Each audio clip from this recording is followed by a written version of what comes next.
Salut les scorpions, comment tu vas? On se retrouve pour une vidéo, tu l'auras compris, des signes astro pour le mois de mai. Alors ça fait bien longtemps que je n'ai pas fait de vidéo et encore moins des signes astro. Donc sois indulgent avec moi si je me trompe, si je bégaye, si je... tu vois. Parce que voilà, en plus je t'ai vraiment concocté un tirage personnalisé dans le sens où je me suis dit, écoute, qu'est-ce que j'aimerais qu'on me dise en fait pour le mois de mai. Et voilà, donc je t'ai fait un petit tirage avec six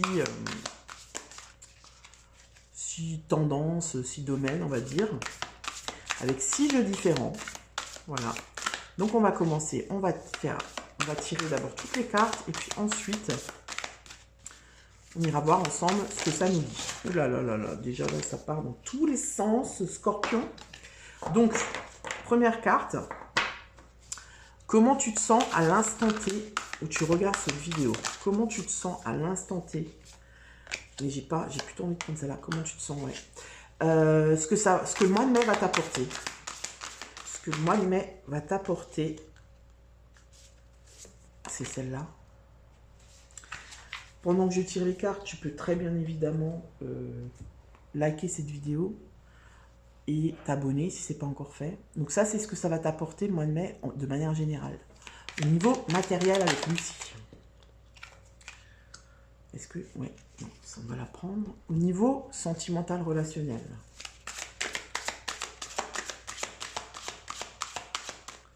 Sentimental relationnel pour les scorpions. Ah, oulala. Ça réfléchit, puis après, hop, ça vient. Bougez pas, je vais tomber une carte. Au niveau relationnel, j'ai l'impression que c'est ça. Je la mets direct à l'endroit. On va voir au niveau spirituel ce que ça t'apporte. Puis j'ai commencé les vidéos aujourd'hui. Il faisait super beau. Quand je regarde le ciel, j'ai envie de pleurer là. Alors, ok, on remet ça droit. C'est droit un petit peu. Ensuite, on va aller voir les influences positives et négatives pour ce mois de mai. Non, il y en a deux. Influences positives et négatives. Oulala, oulala, oulala. Donc positive, hein, elle a sauté, elle s'est mise à sa place. Négative. Donc plutôt les blocages, tu vois, ce qui peut t'empêcher, ce qui peut te retarder, ce qui peut te faire chier. Ok. Ensuite, on va voir avec l'oracle de l'intuition et de l'action, la leçon. Tu vois, parce qu'il y a toujours une leçon dans ce qu'on vit, dans nos expériences. La leçon du mois de mai, si tu veux. Quelle est la leçon du mois de mai? Ouh, chez vous, les scorpions, on dirait que ça réfléchit, hein. Tu vois, on dirait que ça réfléchit. En fait, le sentiment que j'ai là, c'est comme si en ce moment, vous réfléchissiez pendant longtemps sur quelque chose et tout d'un coup, sur un coup de tête, vous passez à l'action. J'ai vraiment ça. Je réfléchis, genre limite je procrastine et tout d'un coup, bam! Tu vois, personne n'a rien compris, même toi. Allez, on y va. Comment tu te sens? Dans quel état d'esprit es-tu à l'instant T? Alors, on a le valet de denier. Valet de denier. Tu vois la carte? Je me monte un petit peu. Alors, qu'est-ce qu'il te dit, ce valet de denier? Il te dit que tu es quand même un petit peu concentré sur ta vie matérielle. D'accord? Peut-être qu'ici, il y a des gens qui sont en pleine étude, en plein examen. Tu vois, examen bac, alors les dates, je suis peut-être un peu à la bourre, mais des examens de fin d'année, où vraiment tu es concentré dessus, Parce que tu vois, le valet de denier, c'est quand même une énergie assez jeune, d'apprentissage, peut-être que tu es en train, tu sors de troisième, enfin, tu es un petit peu jeune quand même. Peut-être que tu vas en apprentissage, mais que tu es majeur, n'est-ce pas? Car ces vidéos ne sont pas pour les mineurs. La meuf qui se rattrape. Voilà, peut-être que tu as repris tes études et que là, ben, tu te prépares pour un concours d'entrée dans une école. Peut-être que tu cherches un patron, tu vois, pour faire un truc en alternance. En tout cas, j'ai l'impression que tu es vraiment concentré sur quelque chose euh, pour acquérir du savoir. Et aussi que ça fait un moment que tu es dedans, tu vois. Limite, peut-être, ça te prend même un peu la tête. Tu as peut-être envie que ça s'arrête là, tu vois. Tu as envie de te poser, tu as envie de souffler, de penser à autre chose. Peut-être que... Parce que j'ai quand même un peu une énergie comme ça de lourdeur, tu vois. Où, ouais, là, c'est bon, j'ai assez donné. J'ai besoin de me poser, de plus de légèreté, tu vois. J'ai un peu de ça. Alors, on va voir ce que le mois de mai, justement, t'apporte par rapport à ça. Bah voilà, tu prends le large, hein, t'en as plus rien à foutre. 3 de bâton. On est vraiment dans une autre énergie. Donc, on peut se dire que au mois de mai, on va sortir de ça, tu vois. On va sortir de... bah, j'ai fini mes études, j'ai trouvé un employeur, tu vois, j'ai fait ce que j'avais à faire. Ça a porté ses fruits. Et là, je retrouve un peu d'énergie, tu vois. Le 3 de bâton, euh, ça parle quand même de... Je laisse quelque chose derrière moi et je vais dans une autre direction où je commence un nouveau truc, tu vois, un nouveau chapitre. Euh, je découvre quelque chose. Tu vois, je découvre quelque chose. Donc, c'est possible que tu vois, il y a comme un pont comme ça. Tu vois, le mois de mai, il fait pont entre ce que tu as vécu jusqu'au mois d'avril et la suite. Tu vois, peut-être même, vu qu'on est dans quelque chose de... euh, dans un apprentissage comme ça peut même, tu vois, mais ça peut annoncer le pont entre ben, le mois de mai et la rentrée en septembre. Tu vois, j'ai cette notion-là. Après, ça parlera pas à tout le monde parce que c'est assez spécifique. Mais c'est comme si au mois de mai, tu rentres dans quelque chose de nouveau, tu clôtures et tu rentres dans quelque chose de nouveau qui va vraiment t'apporter autre chose, tu vas découvrir autre chose. C'est comme si ici, tu as fini en fait, tu vois, tu as fini, tu as clôturé le truc pour arriver à ça en fait. D'accord? On va voir au niveau matériel maintenant. La pause. Ah ouais, bah tu vois. Je pense vraiment qu'au mois de mai, tu as fini en fait ce que tu devais faire. Tu as fini tes études. Tu as fini, t'arrêtes un contrat. Ou tu... Qu'est-ce que je pourrais trouver encore comme exemple? Qu'est-ce qu'on me dit? Qu'est-ce qu'on m'envoie comme image? Tu, tu changes de département, tu vois, carrément tu déménages, mais ailleurs. Tu prends le large en fait, tu vois, j'ai l'impression qu'au mois de mai, tu prends le large. Ça peut être aussi dans une relation, tu vois, tu prends le large, en fait, tu as besoin de... C'est comme si tu as fait le tour de quelque chose, en fait, c'est ça. C'est comme si tu as fait le tour de ton taf, tu as fait le tour de ta formation, tu as fait le tour de ton appart, tu as fait le tour de ta relation, ou ça peut même être des gens qui partent de chez leurs parents, tu vois, c'est bon, là j'ai fait le tour, j'ai besoin vraiment de m'expanser, tu vois, d'expansion, j'ai besoin de me libérer. Et le mois de mai, pour moi, c'est un mois transitoire, tu vois. Tu vois, parce que là, au niveau matériel, tu as la pause. Donc vraiment, on sent que tu as besoin de te poser et de te dire, bon, maintenant, où vais-je, que fais-je, dans quelle étagère, je prends les décisions. D'accord? On va voir au niveau sentimental. Le fantôme peur. Ah ah. Le fantôme, la peur. Alors, c'est quand même assez...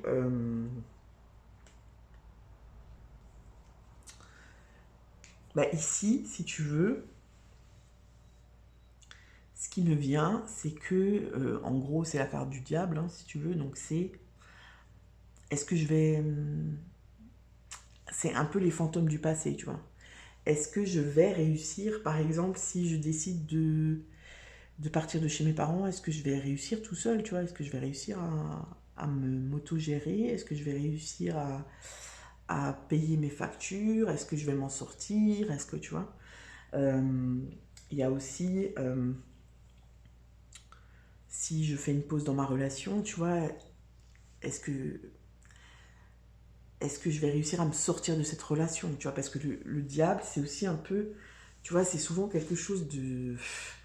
Il y a de la dépendance, il y a un peu des schémas comme ça répétitifs qui sont liés liés au passé quand même, tu vois, et puis avec le fantôme, je sais pas, il y a une peur, il y a une peur d'aller de l'avant au niveau relationnel, mais pour moi, j'ai l'impression ce qui me vient, c'est la peur d'être seule, tu vois, la peur d'être seule. La peur d'être seule dans ton truc, et est-ce que je vais m'en sortir seule? Est-ce que je peux compter sur moi-même? Est-ce que j'ai suffisamment de ressources pour, pour y aller, pour, tu vois, pour... on va voir au niveau spirituel. Chance. Ah ben voilà, ça c'est parfait. Trèfle, chance.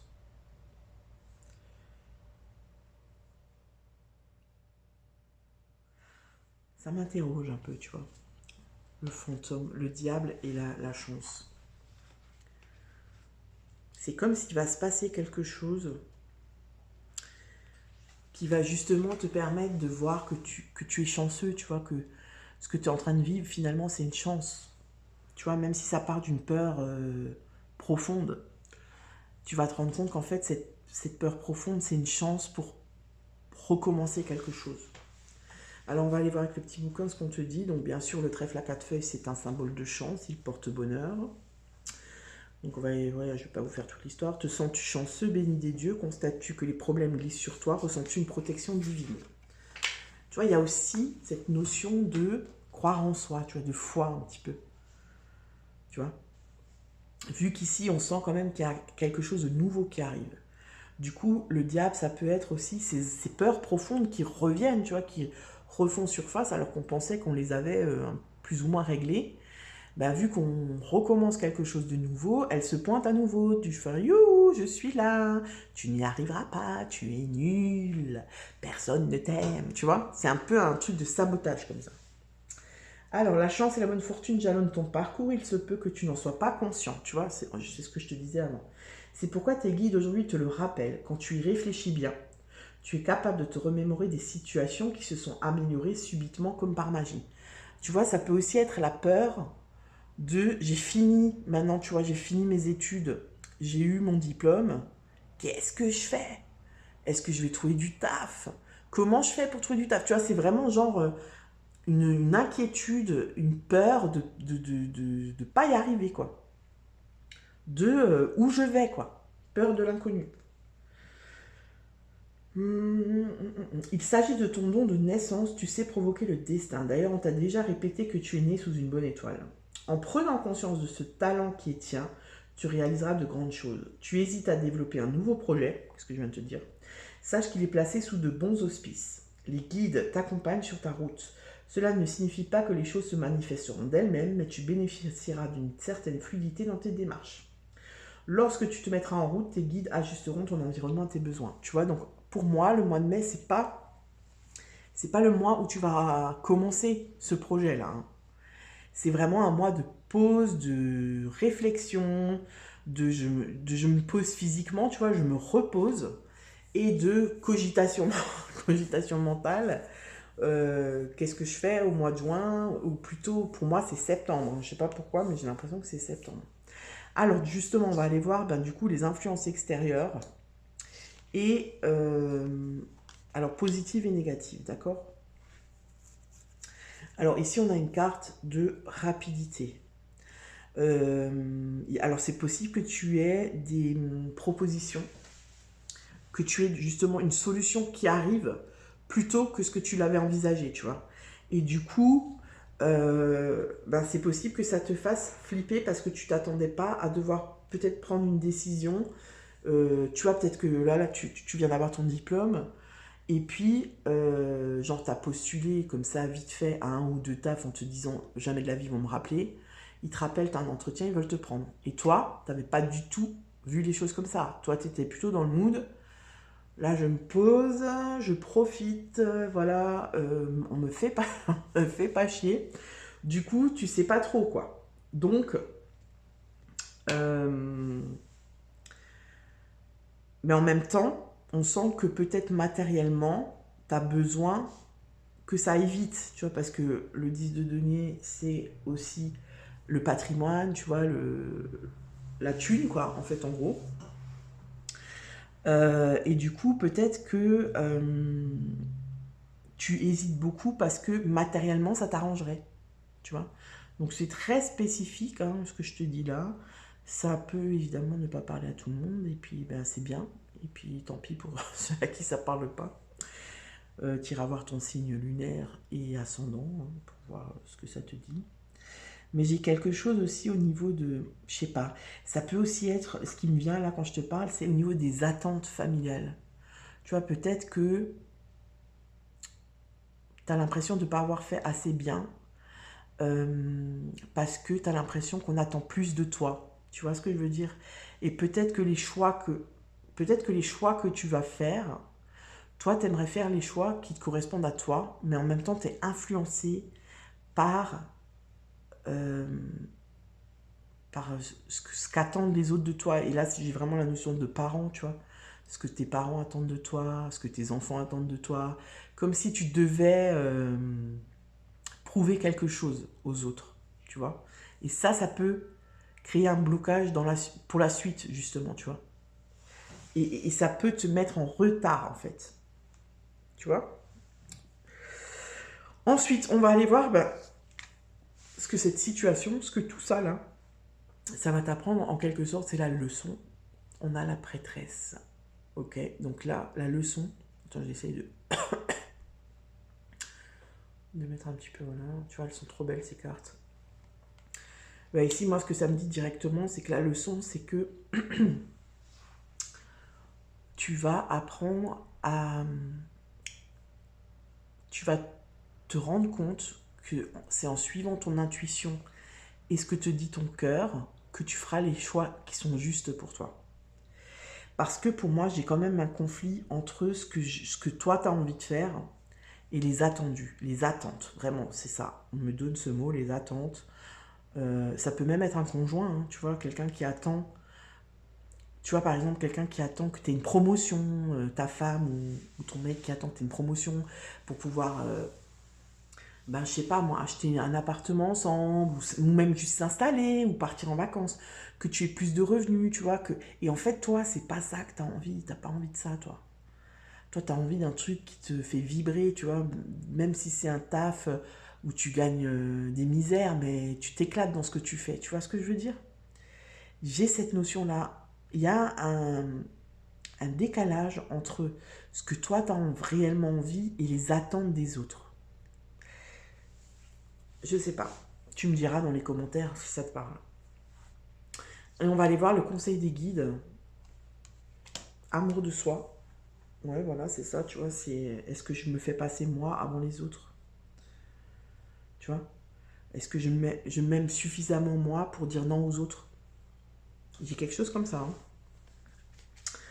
Alors, 28. On va aller voir dans le petit bouquin. Chaque part de votre être mérite votre attention et votre respect. En humains imparfaits que nous sommes, nous faisons des erreurs. Des barrages se dressent devant nous, chargés de messages, de produits et de systèmes accusant la moindre de nos faiblesses. Coupez à travers ces illusions. Acceptez les faces cachées de votre être. Donc là, tu vois, on a le diable, hein, parce que le diable, c'est quand même les parties sombres, les parties qu'on n'aime pas chez soi, etc. Donc là, on te dit d'accepter ça, tu vois, d'accepter que tu aies peur, que tu n'aies pas suffisamment confiance. Donc acceptez les faces cachées de votre être pour faire l'expérience de votre moi véritable.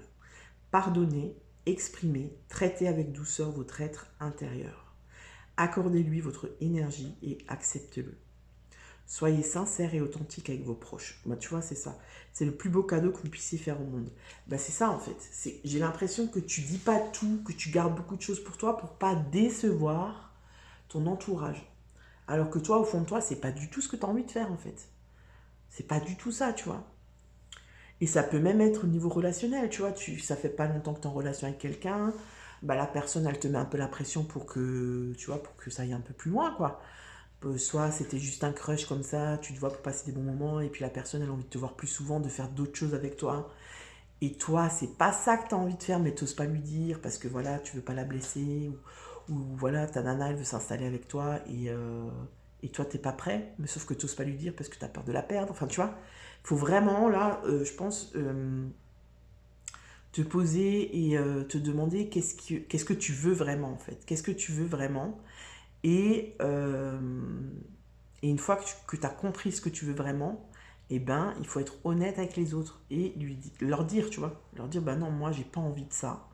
Moi, ce que j'ai envie maintenant, c'est ça, tu vois. Ok, je crois que c'est tout ce que j'ai à dire pour vous les scorpions.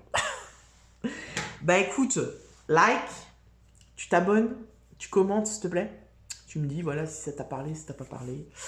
Et puis, bah, je te souhaite un très bon mois de mai.